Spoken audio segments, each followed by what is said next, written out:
Out beyond ideas of wrongdoing and right doing, there is a field. I will meet you there. That's a line from a Rumi poem, The Great Wagon. Out beyond ideas of wrongdoing and right doing, there is a field. I will meet you there. And that's the talk today. It's beyond wrong and right. And wrong and right are interesting because who says? And is it always the same? And is it the same for everybody? Is right and wrong the same for everything? What do you think is wrong? Are you right? Is it possible that something that you think is wrong is not wrong? Is something bigger going on? Something beyond your awareness, something subtle that actually makes it okay under certain circumstances, for certain people, from a different perspective? And what do you think is right? Are you sure? Nothing to me is scarier than somebody who is convinced that they're right and unwilling to listen to somebody else. No, this building's not on fire. Okay, perhaps it's not. But maybe we could check. Maybe it'd be worth investigating a little bit so that we can understand that what we believe is right is in fact correct. And if we think something is wrong, there's a whole bunch of stuff that we get to consider instead. So I'm actually going to, that quote is from the middle of the poem, and so I'm going to read the beginning of the poem, the whole beginning to you. This is The Great Wagon. Today, like every other day, we wake up empty and frightened.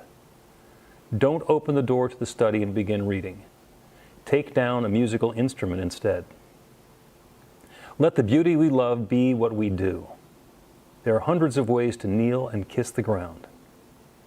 Out beyond ideas of wrongdoing and right doing, there is a field. I'll meet you there. Do you get an image in your mind of that field? What that field is, what that field looks like? Is it a grassy field? Is it a wheat field? Sunflowers? Maybe it's a cornfield, a field of dreams. How about that? Ooh, there's some metaphor going on here. And who says it's that kind of a field? We generally think of a big open space as a field. Out beyond ideas of wrongdoing and right doing, there's a field. I'll meet you there. Maybe it's a different kind of field. Maybe it's a magnetic field. Maybe it's an electrical field. Uh-oh, wait, here he goes again. Maybe it's a quantum field. Could it be that this field is a field of consciousness, a field of infinite potential? Out beyond ideas of wrongdoing and right doing, there is a field. I will meet you there. Here's the whole poem. Today, like every other day, we wake up empty and frightened. Don't open the door to the study and begin reading. Take down a musical instrument instead. Let the beauty we love be what we do. There are hundreds of ways to kneel and kiss the ground. Out beyond ideas of wrongdoing and right doing, there's a field. I'll meet you there. When the soul lies down in that grass, the world is too full to talk about. Ideas, language, even the phrase each other doesn't make any sense. The breeze at dawn has secrets to tell you. Don't go back to sleep. You must ask for what you really want. Don't go back to sleep. People are going back and forth across the doorsill where the two worlds touch. The door is round and open. Don't go back to sleep. So what kind of a field is that for you? Wrongdoing and right doing. Do we need to be told what's wrong and right? Is there the possibility that deep within we know the difference between what's wrong and right? We can let that internal compass be our guide? Is there the possibility that there's an internal knowing? As I was thinking about this, I thought, well, what are classic examples of wrong and right? And I came up with what a lot of people's favorites, the Ten Commandments. People think of the Ten Commandments as being sort of an absolute wrong and right. And it's really interesting when you look at them in the context of out beyond ideas of wrongdoing and right doing. There's a field. I will meet you there. The first of the commandments is, thou shalt have no other gods before me. Well, that on the one hand sounds like a bossy God saying, don't you two-time me. But when we remember the teaching that we're following, the teaching of oneness, there is only one, there is only God, everything is God. And it is when we forget that, when we think something else is operative, that we get ourselves into trouble. Thou shalt have no other gods before me. There is only one. And let us focus and remember that. Thou shalt not make unto thee any graven image. Okay, it's kind of the same as the first one when you're thinking about it from a metaphysical standpoint. It's about duality and limitation. Don't put the power into a graven image and say it's over there. That takes away from our recognition that it's all one. When you ask somebody to turn their eyes towards the divine, if they do anything other than close them, that says something. The divine exists within, and we can all go within to connect with that divine power and presence. The third one, thou shalt not take the name of the Lord thy God in vain. Well, that again sounds like a pushy, bossy God saying, don't call me names. But let's look at that metaphysically, if we want to. What do we say about the creative power of the Word? That's what there is. That's what we have is our Word, and our Word is activating that creative law all the time. So when we use that Word in a way that's not harmonious and uplifting, when we take the name of the Lord thy God in vain, when we're using our Word for something other than what we mean, we're calling in trouble. And we're calling it in ourselves. So when we think of this as the boss God telling us what to do, writing it down on tablets and giving it to a messenger and telling us what to do, it's completely different than we use it as a reminder of the truth that we want to be paying attention to. Remember the Sabbath day to keep it holy. Well, that could be about Sunday or Saturday and why Chick-fil-A is closed and why there's a celebration in Jewish households on Friday evening. But again, metaphysically, it's remembering the spiritual truth, remembering our true nature, that we are that divine power and presence expressed in a unique way, and we can honor ourselves. We can keep that which is holy, sacred, and holy. We can take ourselves seriously and be aware of our divine nature. So that's the first four of them, and they have nothing to do with telling us what to do, when you look at it that way. Honor thy father and thy mother. Anybody ever worked with or had teenagers? It's a good reminder. And it's about paying attention to everything that we've learned previously.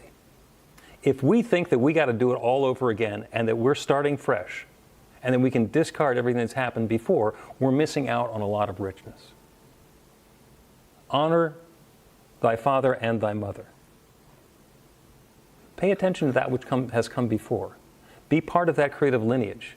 Because if there's one creative power that has created everything, and that's what we believe, and that's the same story that shows up in the beginning of Scripture. In the beginning there's darkness and void, and God said, let there be light, and there was light, and then all the other let there be's, and then the begatting and everything else. And everything has come from that one. Everything started with let there be, that word. And if we prefer physics or quantum physics, then in the beginning there was a singularity, and it began exploding and evolving and unfolding, and everything is that one taking its own particular form. So that lineage, thy mother and thy father, is the way that we can trace ourselves back to the truth that we are all part of that one, that that divine creative power abides within, that it's part of us. So that's the first half of the Ten Commandments. And the rest of them come across as instructions about how to behave in a moral and ethical way. Now, thou shalt not kill. Do you need to be reminded of this? Okay, well, if there's somebody who does need to be reminded of this, if they think that this has the power and they're going to not kill because it says in the Ten Commandments don't kill, great. However, in the universe, there's a lot of killing. There's a cycle of living and dying. And in fact, one of the most sophisticated parts of our physical body is our immune system, which keeps us safe and healthy.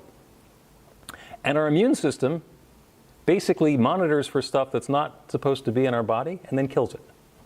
Very sophisticated ways of doing that, but it gets rid of the bacteria, and it gets rid of the infections, and it gets rid of all sorts of stuff that does not belong by killing it. So our bodies are not following that commandment. So the commandment, perhaps, is thou shalt not kill unnecessarily. And the next commandment kind of reminds us that this is a personal take on this, because it's thou shalt not commit adultery.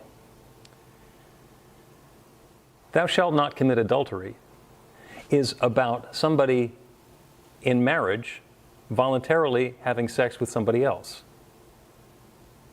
And it's voluntarily because of all the reasons that you would imagine that. So adultery is based on marriage, which is a completely human construct. So we've put that all together ourselves. So do you need to be reminded of that? And if there's somebody who does need to be reminded of that, again, is this a good place to put it? Same thing with the rest of them. Thou shalt not steal. Thou shalt not bear false witness. Thou shalt not covet. If you need somebody to tell you those things, then go for it. Use the commandments. And if your internal compass is telling you that, then that will be enough. So the 10 Commandments are reminders of the truth of who we are.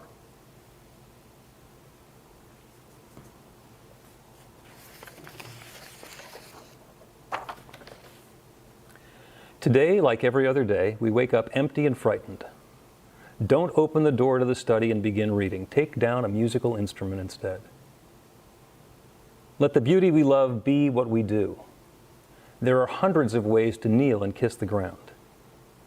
Out beyond ideas of wrongdoing and right-doing, there's a field. I'll meet you there. When the soul lies down in that grass, the world is too full to talk about. Ideas, language, even the phrase each other doesn't make any sense. The breeze at dawn has secrets to tell you. Don't go back to sleep. You must ask for what you really want. Don't go back to sleep. People are going back and forth across the doorsill where the two worlds touch. The door is round and open. Don't go back to sleep. You are a blessing. Acknowledge it, own it, live it, love it. You deserve all good, and so it is.